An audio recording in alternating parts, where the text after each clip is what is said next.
नमस्कार सबैजनालाई। यो चाहिँ तामाको गिलास हो है। यो हामीसँग आइपुगेको छ। यसको मूल्य चाहिँ 550 रुपियाँ छ सिंगल पिसको। अनि तपाईले 3 पिस भन्दा माथि लानुहुन्छ भने त्यसमा के डिस्काउन्ट हुन्छ। एकदमै राम्रो छ। अनि अर्को यो तामाको गिलास नै हो।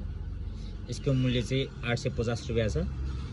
तपाईले 3 पिस भन्दा माथि लानुहुन्छ भने यसमा पनि राम्रो डिस्काउन्ट छ। अनि यो चाहिँ हामीसँग तामाको मग पनि आइपुगेको छ। यो तामाको मग चाहिँ तपाईको सिंगल पिसको चाहिँ 1500 पर्छ। तपाईले पिस भन्दा माथि लानुभयो भने मिलाएर पाउनुहुन्छ। र अनि हामीसँग अर्को विशेषता यो तामाको करुवा पनि आइपुगेको छ।